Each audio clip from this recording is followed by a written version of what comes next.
right, good evening, everybody. Welcome to the Chris Salcedo Show worldwide. Happy you have joined us this evening.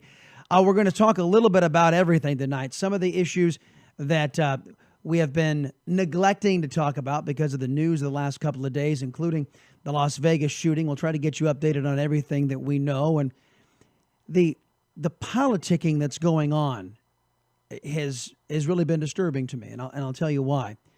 The bodies hadn't even been cleared off of the Las Vegas Strip, and politicians like Hillary Clinton were already laying the blame game in areas where the blame didn't belong. The National Rifle Association, Democrats, left-wing extremists all were calling for gun control measures that people hadn't even been buried yet. Arrangements for burial hadn't even been made yet.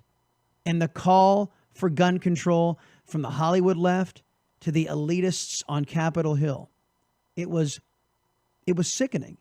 It was disgusting. There was no sense of propriety. The conservative and most Republicans wanted to give the nation time to grieve, maybe to celebrate some of our heroes, both in uniform, fire department, police department in Las Vegas, and the heroes who were just normal, everyday Americans. You guys heard the interview with my sister, who was involved in that concert and was dodging bullets along with 22,000 other people. One interesting side story she shared with me after the fact and didn't share it with me on the air was that her group had arrived there on Friday. The shooter had arrived on Thursday evening. They had a suite, my sister did, on the 31st floor. You all remember the shooter was on the 32nd floor.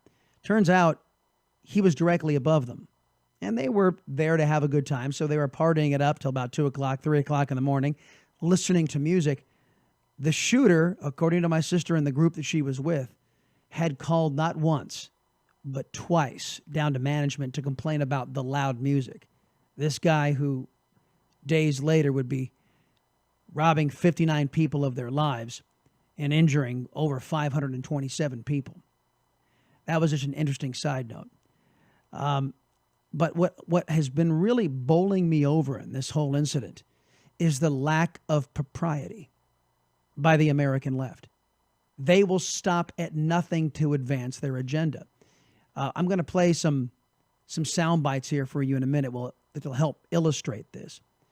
But man, I just can't help but think that as we look for the root causes of why these things are happening, for example, we've had the Second Amendment. We've had the ability to be armed since the founding of the Republic. Why is it in the last few decades we have seen an increase in mass shootings? I think it is in direct proportion to liberals' influence in our government, liberals' influence in our culture, liberals' influence, period. The more they get a say, the more downhill our society goes. A turning away of God, from God.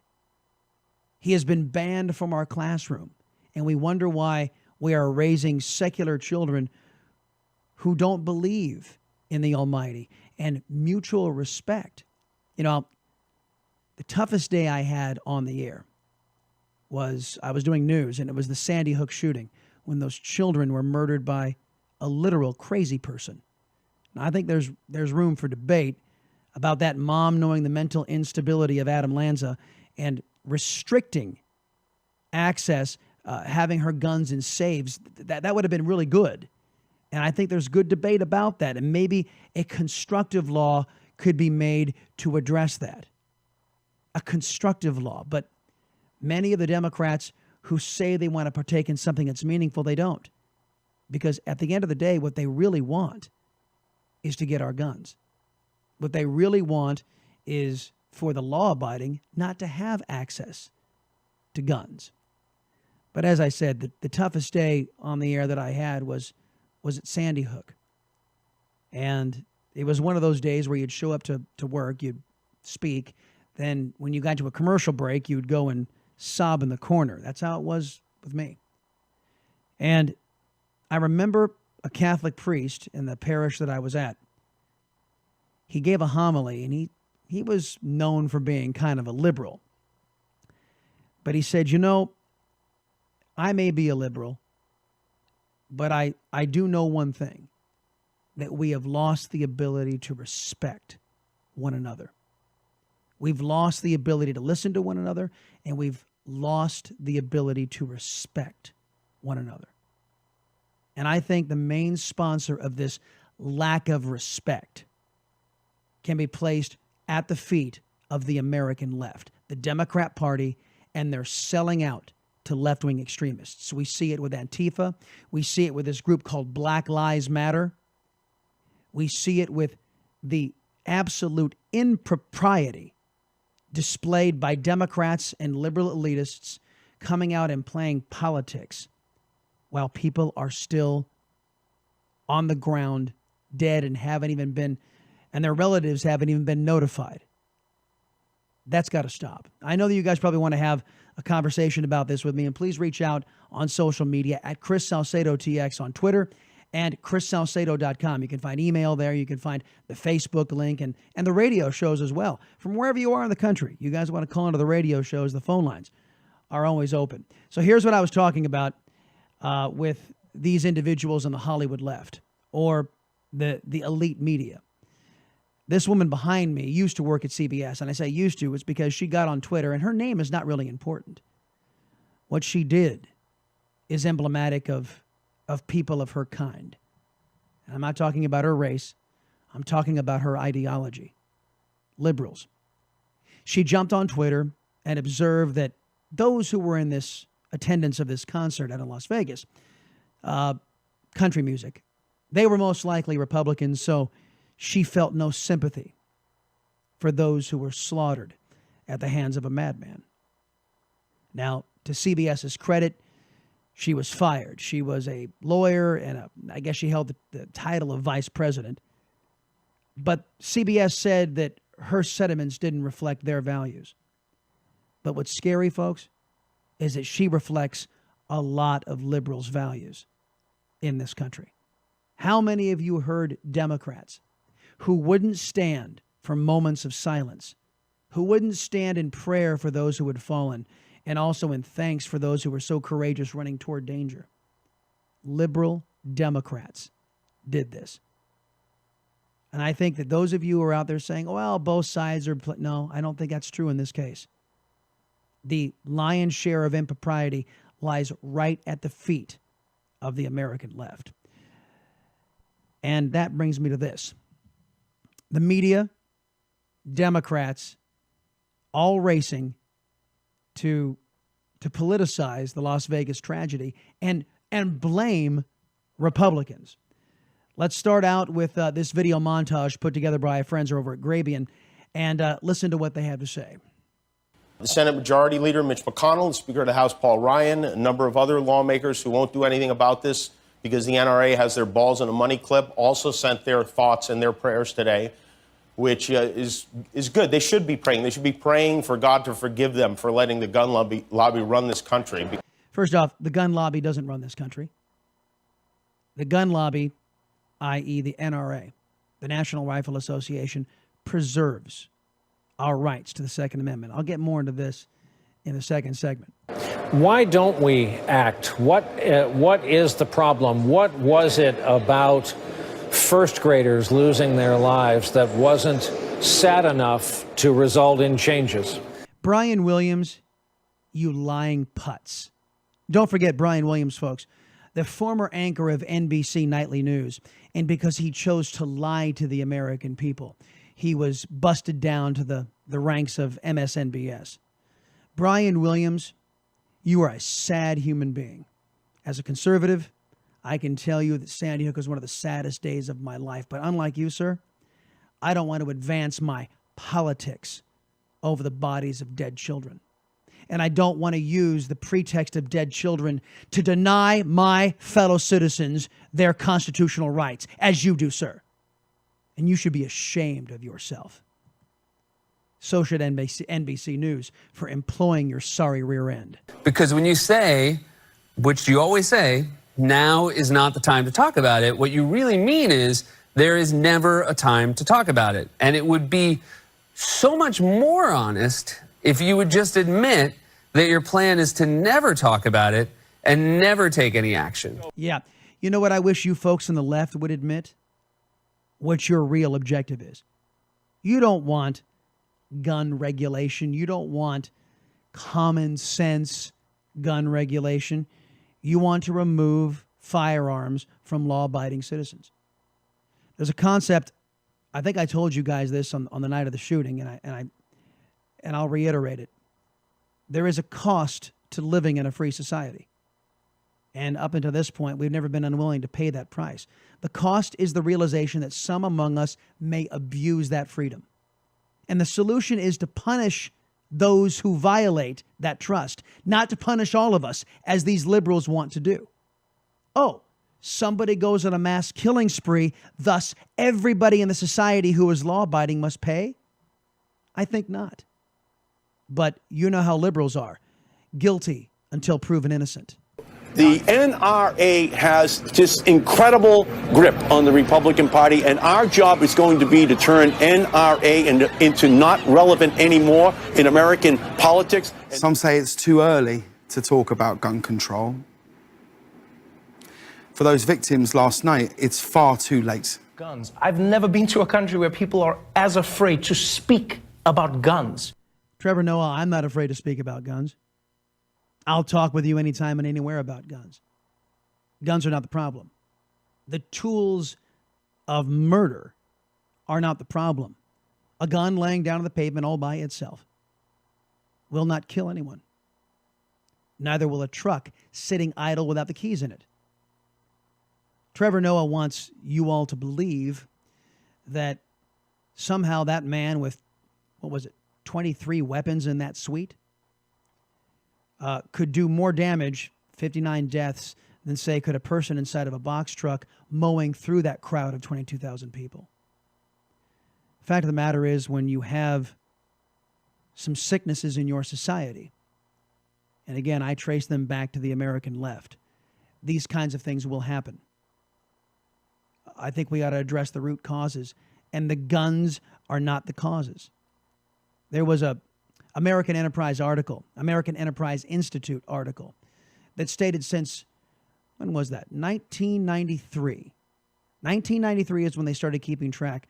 56% surge in gun ownership in the United States of America, and a 49% decrease in gun violence. So more guns do not equal more gun violence. More guns in law-abiding people's hands means a safer society. And these are the stats that our not-so-well-meaning liberal friends refuse to face. Every time there's a shooting, you got to look at something else. Is it Muslims? Is it their religion? Is that what it is?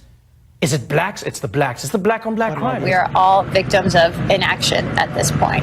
The fact that we have not had a meaningful conversation on gun control at the federal level is really a problem. Yeah, it is a problem. The reason why we can't have a meaningful conversation is because liberals refuse to articulate exactly what it is they want. If they would just be honest with the American people about what they want, maybe we can have a meaningful conversation. If they would look at the root causes and the root problems, maybe we can have a good conversation.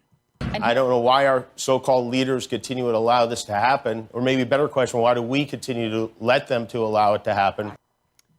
Here's a better question asked by Britt Hume over at Fox News. And you have to ask this question, Brett, can we not have a day in which we mourn this horrible thing as a nation? We feel sympathy for the victims. We mourn their loss.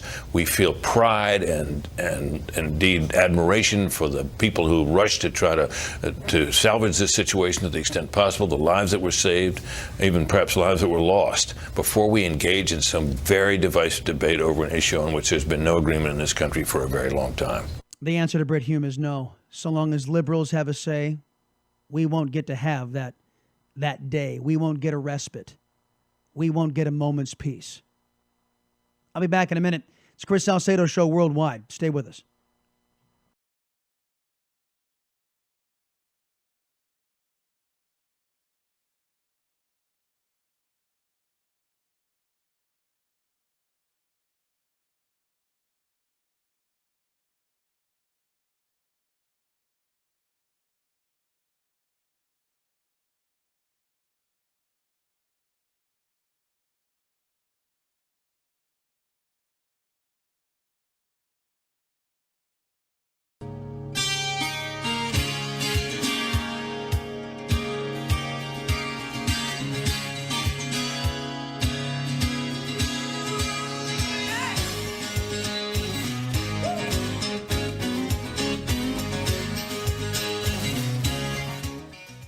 And welcome back, everybody. The Chris Salcedo Show worldwide. Joining me now is Herb London. He's the president of the London Center for Policy Research. He's responsible for creating the Gallatin School of Individualized Study in 1972, was its dean until 1992. And Mr. London is a graduate of Columbia University, is a graduate, as I said, of that university, and also has a PhD from New York University.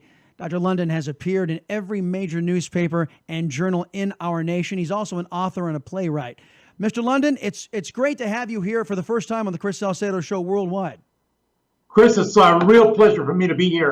And obviously, since this is an inaugural event, I'm very excited by it. It is. You are the first video interview that we have had. We had Congressman Kevin Brady on to talk about taxes, but he was only on the phone. So you're the first Skype interview that we've had. Let's talk about some of the big news going on right now in the country, and of course in the wake of the Las Vegas shooting.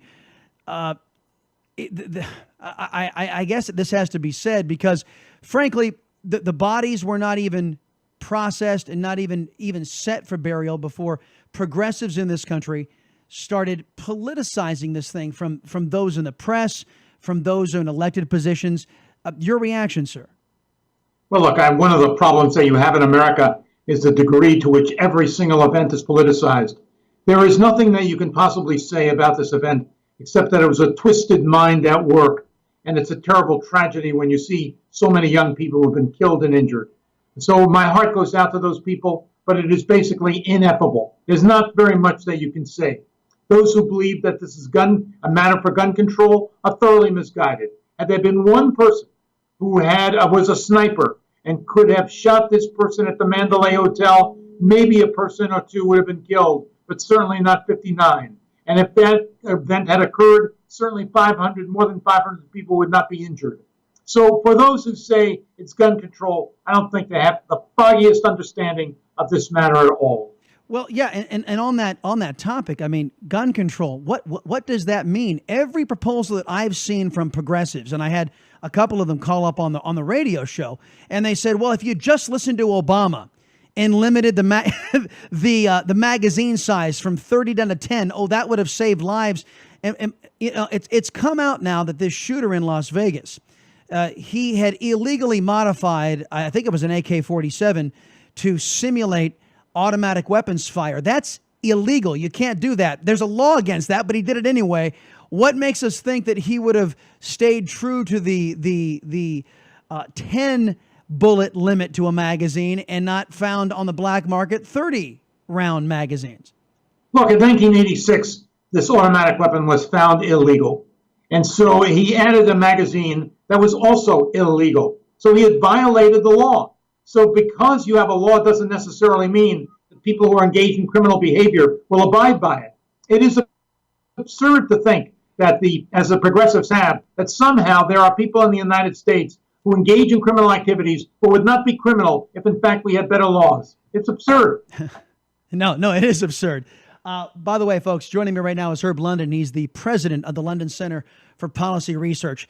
Let's get on to more politicizing, because this has become an epidemic in the wake of Donald Trump's election to president. We're politicizing everything. We talked about in a past episode about the politicizing of Dr. Seuss books. And this is probably going to be a surprise to you, Dr. London, that Dr. Seuss is racist, but only because Donald Trump his wife gave books to a school. And now we're seeing the politicizing again of hurricane disaster efforts. I think it's fair to say by any objective measure that FEMA has performed in all measures brilliantly to the best ability that the federal government can perform, but it doesn't stop the left wing from going after Donald Trump and his administration on Puerto Rico. And the allegation that's out there is that it's because Puerto Rico has brown people in it. What do you say? I think it's ridiculous when you consider the fact that Houston has a very large black population. Florida does as well. The president did everything in his power to assist the people of those communities so adversely affected by hurricanes. And there's no question that we are doing everything in our power at this moment for those people who are suffering under the terrible conditions in Puerto Rico. Again, to politicize this, I think, is ridiculous, absolutely ridiculous. This country will do everything that we can to assist Puerto Ricans. There are more than 3 million people without power and without food. We've got to do everything that we can. And certainly my heart goes out to those people, and I assume the president's does as well. You know, I was watching the mayor of San Juan as she decided to get political. She had been cooperating right up until a couple of days ago, and then she got political at the behest of the Democrats, many are theorizing, and she's standing in front of a whole pallet full of aid, claiming that there's no aid getting there. And it was a picture that was so priceless in my mind. You? Well, I don't know if you saw the pictures as you've indicated, but here are all of these water bottles as well as food containers right behind her. So it was right behind her. And then she was saying, we don't have any aid here. Well, what do you mean you don't have any aid? Just turn around. Look at the aid that's there. No, I completely concur. And, you know, the fact of the matter is that might have been private aid, which has been put out there. But still, the whole idea that federal aid is not getting to the island is patently absurd. Other governors, other mayors, I should say, along with the governor of Puerto Rico, have said the response couldn't be any better. And let's not forget that this island was not hit by one, but two major hurricanes. I mean, liberal extremists in this country, in an effort to take a swipe at Donald Trump, are saying we could have had assets staged and ready to go. Well, where are you going to stage them on an island that's dead center in the middle of the largest hurricane ever recorded bearing down on it?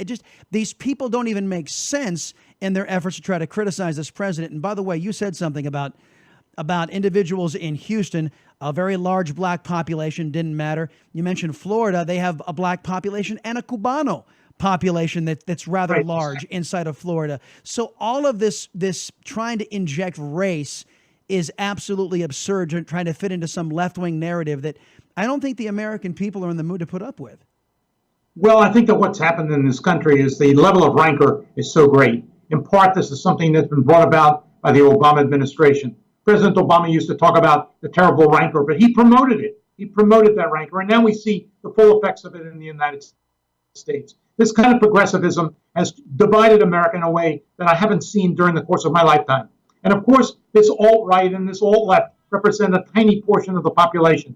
But it has to be the assertion of the center. It has to be the center that holds in order for this country to prosper. And unfortunately, it's not holding at the moment, which is a very worrisome prospect for the future.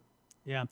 Let's get into one of yours and my favorite topics. By the way, Herb London is my guest right now. He's the president of the London Center for Policy Research there over my right shoulder. So North Korea, the criticisms of Mr. Trump are really laughable from the American left. I actually heard and witnessed a Democrat congressman from California, a guy by the name of Garamendi, jump into the well of the Congress and actually said, Mr. President, it's time to resort to diplomacy when it comes to North Korea. I see you laughing, and I know why you're laughing, but I want you to tell the Chris Salcedo Show worldwide audience why what Garamendi said was just so patently hilarious. Well, it's hilarious in large part because back channel discussions have been going on forever. And in fact, when you talk about negotiation, you can go back to the Clinton years where Clinton said, we will provide the food for North Korea, and in return, North Korea will engage in the cessation of their nuclear program. Of course, it was ridiculous. They didn't live up to their part of the bargain. We lived up to our part of the bargain. So there has been continual diplomacy, continual negotiation, and right up until this moment, notwithstanding the fact that the president says it's absurd. But Tillerson, of course, is engaged in negotiation. And I might add, and this is a kind of a curious point, last week, the Chinese said, we have a plan for North Korea, and it was called freeze, freeze. What they were saying is, we will put the North Koreans in a position where they will freeze all testing. And we want the United States to freeze all military activity. Well, of course, on its face, it's ridiculous because it creates a moral equivalence between the United States and China. Moral equivalence between the United States and North Korea, which is ridiculous. And Nikki Haley said as much. But the interesting thing about this proposal, the Chinese are now finally admitting that they can control the testing in North Korea. So if you look at that side of the equation, what the Chinese are in fact saying is, you know what? There is the potential for negotiation because we can control the North Koreans. They have not said that until last week. A very, very interesting admission. So I'm curious to see how things will unfold on that score. Yeah, and actually, it's something that you and I and anybody who's been monitoring the situation knows the inordinate influence the Chinese have on North Korea. And just one final note before we say goodbye, Dr. London, is the fact that, in my mind anyway, that if we're going to try to get a different result, I think we ought to try something different. And of course, placating, bribing, and diplomacy with the North Koreans over the last 30, 35 years has resulted in their attaining a nuclear weapon and intercontinental ballistic missile technology to deliver that nuclear weapon. I'd say that's example of what not to do going into the future. We got to try something different. And I think Chris, you stated it very well indeed. Yeah. Look, there is no question. We have kicked the can down the road. I hate that metaphor, but there is no can and there is no road. The time has come for the United States to act in a very different manner. Yep. Herb London, everybody, president of the London Center for Policy Research. Sir, appreciate you being here. Wish you luck on your new program. God bless you. Thank you, sir. Thank you very much. Last thing I wanted to get to tonight, folks, was this from Tom Brokaw. You're not going to see any video for it, but you'll hear the audio. This is instructive about the battle I believe that we are fighting here against progressive liberals. Listen to this.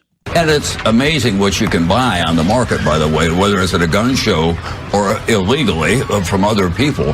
So we can't have that conversation because it immediately becomes so emotional between the gun owners of America who are protected by the NRA and other people who are saying, wait a minute. Did he just say the gun owners of America are protected by the National Rifle Association? Mr. Brokaw, as a venerable former journalist, and I guess I should make air quotes with my fingers, journalist, I hate to correct you, but the National Rifle Association does not protect gun owners of America. The U.S. Constitution does. The Second Amendment to that U.S. Constitution protects us, protects our rights. You should adopt that mentality as well. The NRA fights to remind everyone of their rights against concerted propaganda from the likes of you. there ought to be a more reasonable middle ground. I'm a gun owner. I've got a closet full of them in Montana. I don't have one of those AR-15s. I don't need them because I'm not going to be shooting that kind of thing. But almost all my friends out there now have that kind of a weapon. Tom Brokaw says he doesn't need an AR-15. Well, fine. That's great.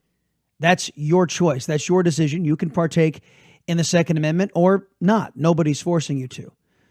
But not to put too fine a point on this, Mr. Brokaw and all you left-wingers out there, my rights are not predicated on what you think I need. It's not up to you. The rights are articulated in our mutual handshake, the Constitution of the United States. You would do well to remember that. You want to get in touch with the show? I would encourage you to do so, folks. Just go onto social media at Chris Salcedo TX, at ChrisSalcedotx, as in Texas, one of the, if not the freest state in the union. If you want to get in touch with us on all the social media contacts, go to ChrisSalcedo.com. You can also check out where you can find the show on radio. We are on twice a day, 2 radio shows and 1 television show. You can't miss us. Have a great evening. We'll see you tomorrow night. The Chris Salcedo Show worldwide here on the Vida Television Network.